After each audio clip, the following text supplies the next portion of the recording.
លើតកាយអេលោកម្ចាស់សារឡមហូបឆ្ងាញ់មានប្រមាណយកមកអស់មកឡអញលោកម្ចាស់ស្រាមកដល់អញ្ជើញតាមសម្រួល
គិតយ៉ាងម៉េចដែរ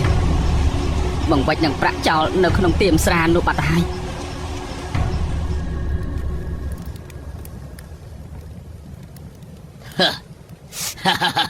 អរគុណដែលលោកមេតបឲ្យតម្លៃបងប្អូនយើងទាំងពីរនាក់លោកមេតបនឹងអញ្ជើញឡើងភ្នំដែលផ្ទាល់ទៀតយើងទាំងពីរនាក់សូមផឹកជាមុនជាការគោរព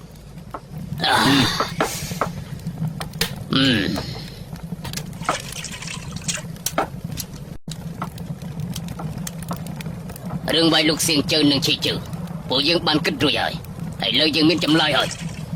ឈីជើចវាយស្រុកឈ្មោះវាងប៉យិនមនុស្សម្នាក់នេះបានតែនិយាយមិនធ្វើការទេឯការបង្ការពិតជាធូររលុងបើយកឈីជើយើងមិនចំណាយកម្លាំងច្រើនទេតែ 50,000 តម្លឹងមកគ្រាន់ហើយចំណែកសៀងជើពិតជាមិនដូចគ្នាទេសៀងជើជាសមុខរបស់ចុងជឺមិនត្រឹមតែមានកងទ័ពខ្លាំងទេអូនទ័ពក៏មានរបៀបរៀបរយមិនរញ៉េរញ៉ៃទេចង់បានទីនោះត្រូវតែធ្វើសឹកយូរស្លាប់មនុស្សច្រើនបើអញ្ចឹងយើងសុំគេចំនួន 15,000 តម្លឹងចុះទាំងពីរកន្លែងនេះទាំងអស់គឺ 20,000 តម្លឹង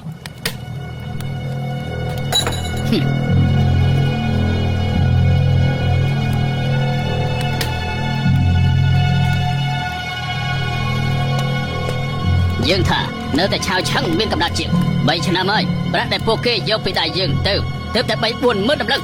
តែប្រាក់ដែលគេយកពីកន្លែងនោះដល់ទៅ 100 ទៅ 200,000 តម្លឹងមិនចឹងពួកគេមិនទាំងអាចចិញ្ចឹមមនុស្សបាននោះទៅ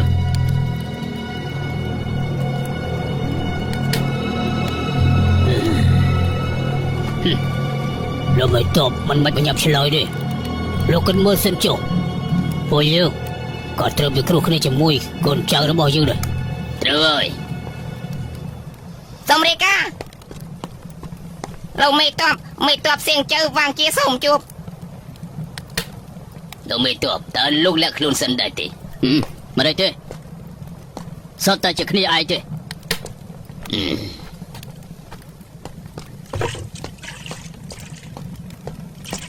សូមគោរពលោកម្ចាស់ទាំងពីរអូលោកមេតបធប់ប៉ាក៏នៅដែរចាប់ពេលស្គាល់គ្នាហើយនិយាយគួយសូមអរគុណ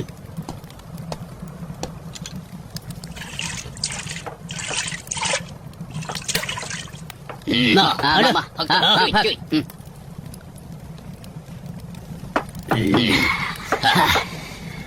តាមបញ្ជាពីថ្នាក់លើប្រហែលថ្ងៃនេះពលលោកត្រូវតែប្រយ័ត្នសេនាប្រមុខចាត់មនុស្សមកហើយ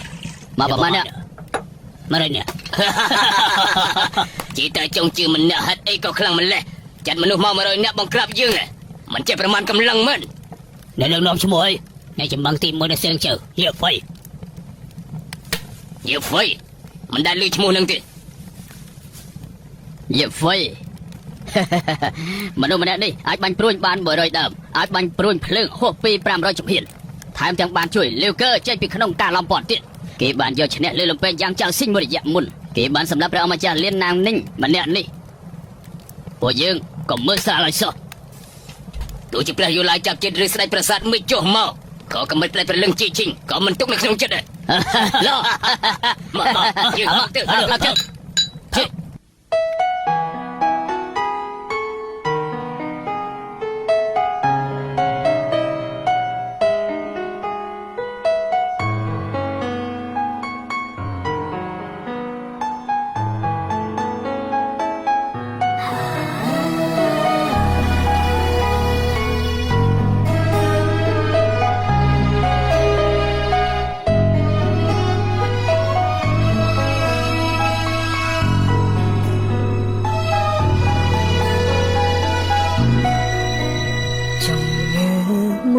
ពីបាបជាបានដល់ថ្នឹងខួរក្បាលឆ្លុះគ្នានឹងបេះដូងនាងយាយម្នាក់ឯងមិនហន់គិតដល់ដេកលំម្ដងទាំងគេមិនដឹងខ្លួនផងថាខ្ញុំលួចស្នេហ៍តាមគេគ្រប់យ៉ាងមិនដែលដេញដោលរបងគេចោលខ្ញុំយកទុកក្នុងដីអោបថើបហើយកាន់ធ្នងទុកដូចវត្ថុមានតម្លៃហើយតែងស្រមៃថាមានគេនៅក្បែរតើពេលនេះខ្ញុំឈឺមែនទេ ពាក្យចាស់ពោលថាមនុស្សកាលនៅតូចស្មារតីមូលល្អលុះពេលធំឡើងស្មារតីបែកខ្ញែកត្រូវស្រោតទូនមានកុំខកឱកាសភាពរុងរឿងនិងវិនិច្ឆ័យមហាសង្ឃគឺស្ថិតនៅលើភាពអង្អាចរបស់យុវជនសង្ឃឹមថាអ្នកម៉ែនិងអូនសម្លាញ់អប់រំកូនឲ្យល្អត្រូវឲ្យពួកគេហ៊ានទទួលរ៉ាប់រងទូនាទីដ៏ធ្ងន់ខ្ញុំចេញមកក្រៅធ្វើតបធ្វើសឹកមានអ្នកមានបុណ្យតាមជួយសង្ឃឹមថាអ្នកម៉ែនិងអូនសម្លាញ់កុំបារម្ភពីសុវត្ថិភាពរបស់ខ្ញុំនាំមានជំងឺចូលមក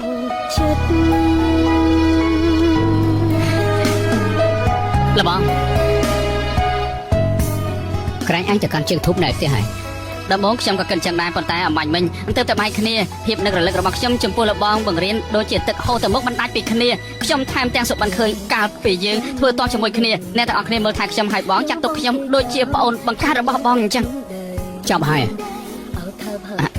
ចប់ហើយប៉ុន្តែនេះជាពាក្យពិតទាំងអស់ពួកឯងចេញមកតើពេលនេះខ្ញុំឈឺមែនទេរវើរវីណាស់គេទាំងថ្ងៃ មើលទៅខ្ញុំជាអ្នកដឹងក្រោយគេហើយលបងខ្ញុំពិតជាមិនហ៊ានជប់លបងទេ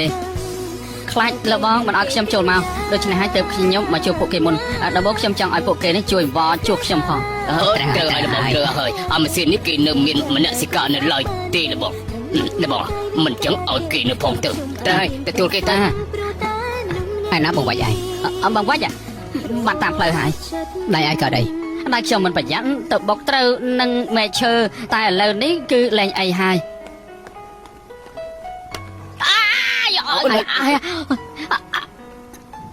អាយទុកទីនេះជាផ្ទះសំណាក់ចង់មកក៏មកចង់ទៅក៏ទៅនោះបើយើងទទួលឯងឲ្យយើង5អ្នកផ្សេងថាម៉េចខ្ញុំដឹងខុសហើយលើនេះខ្ញុំនឹងធ្វើឲ្យបានល្អលុបលាងទោសគេទុកខ្ញុំត្រឹមជាខ្យាកាបើគេល្អខ្ញុំទទួលឯងម្ដងទៀតបើឯងនៅធ្វើខុសទៀតនោះកុំយល់ថាខ្ញុំមិនយល់មុខឯងអរគុណលបងល្អណាស់ពិតជាល្អណាស់បានជាលបងព្រមទទួលបងហើយបើអញ្ចឹងយប់នេះយើងជជែកគ្នាលេងឲ្យសប្បាយតែម្ដងទៅណែឯងដេកស្មងអញ្ចឹងអ្នកដតីច្បាស់ជាដេកមិនលក់ទេយប់នេះខ្ញុំមិនដេកទេខ្ញុំនឹងអង្គុយទល់ព្រឹកខ្ញុំនៅកំដរចាំងយ៉ងដើម្បីជជែកគ្នាលេងឲ្យសប្បាយឈប់លោឡាទៅយប់ជ្រៅហើយព្រឹកស្អែកត្រូវវឹកហាត់ផងឆាប់តែសម្រាប់ទៅបាទអញ្ចឹងលបងឆាប់សម្រាប់ទៅអរគុណលបងអរគុណទៅនៅធ្វើសាច់ទៅហើយទៅ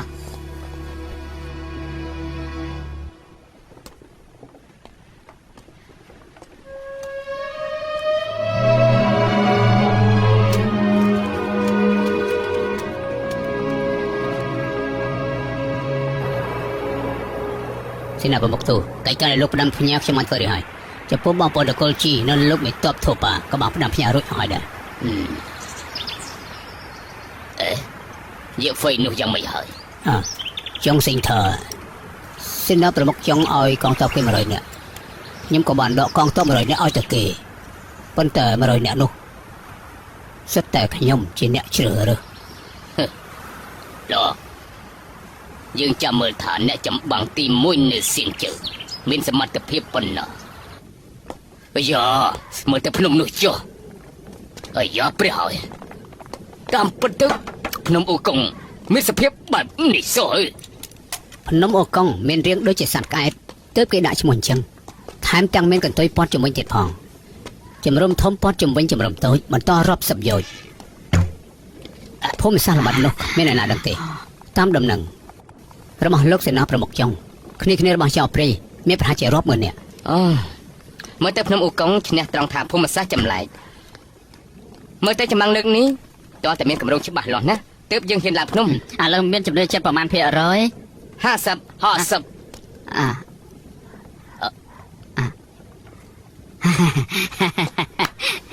ខ្ញុំមានកំណត់មួយ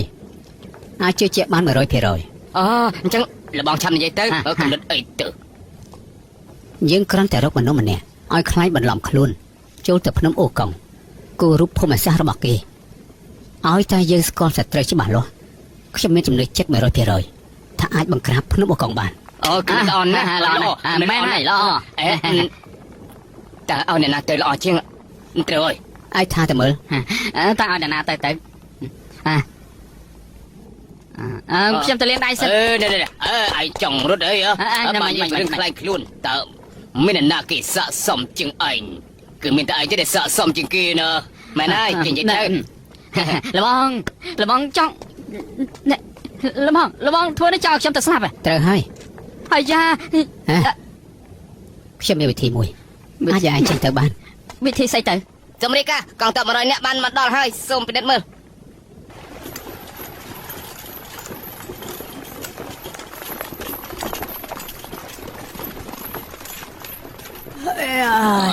យ៉ា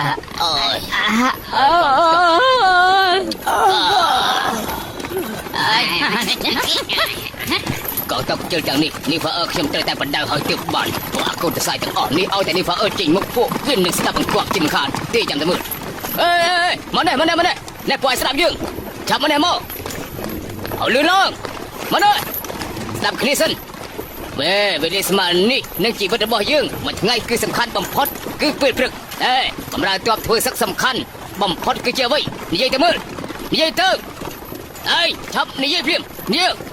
ជំរាបលោកមេតបធ្វើសឹកសំខាន់បំផុតគឺសុខភាពដូច្នេះត្រូវតែហូបបានឲ្យឆែតបងមកឲ្យមែនឯងវិញឲ្យឆាប់និយាយទៅខ្ញុំយល់ថាប្រពន្ធរបស់យើងត្រូវនៅផ្ទះស្ដាប់បង្គាប់ទៅប្តីជួយសវត្ថភូមិមិនបារម្ភពីគេមិនយ៉ាងណាអត់ហើយទេផ្ដានិយាយផ្ដាចាំយើងប្រាប់ឯងចុះមកនេះឈរឲ្យស្រួលមើលជួយស្រួលចូលនេះមកនេះឲ្យស្រួលចូលមកកន្លែង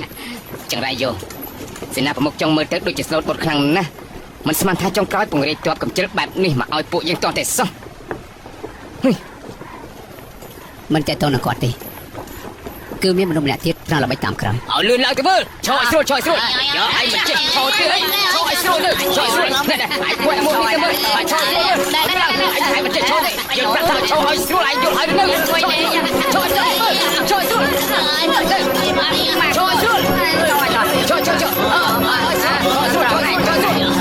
ត្រង់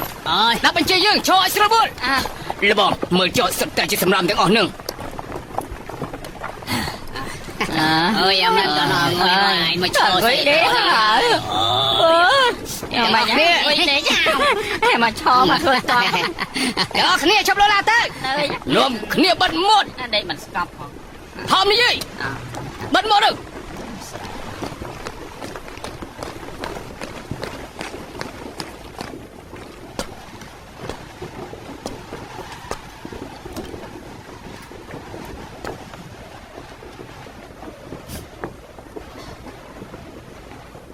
ភ្នំអូកុងមានចោលព្រៃ 80000 នាក់ពួកយើងទៅលើកនេះប្រកាសជាមានស្លាប់ច្រើនខ្ញុំមិនបង្ខំទេ បើអ្នកណានៅទីនេះក៏នៅចុះអ្នកដែលមកចង់នៅ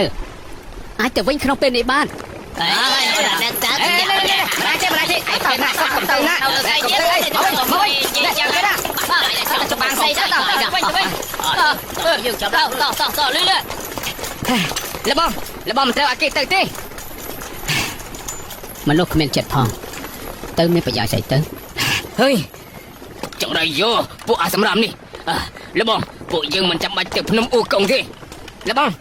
តាំងគិតយ៉ាងម៉េចទៅសល់មិនបាន30នាក់ផងកុំថា30នាក់ទោះនៅសល់តែ3នាក់ក៏យើងត្រូវឡើងភ្នំអ៊ូកុងដែរ លោកនិយាយពីអត់បានការស្អីសំអាងលើពួកគេសមាជិកមិនអាចយកឈ្នះភ្នំអ៊ូកុងបានទេ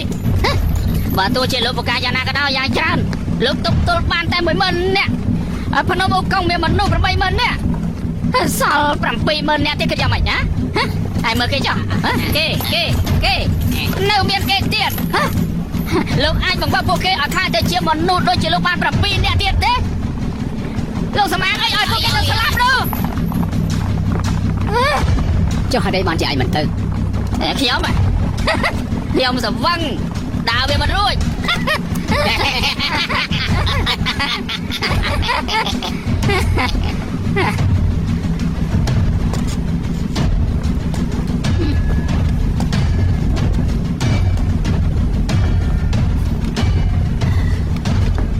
មិនថាមូលហេតុអីទេឲ្យតែនៅទីនេះ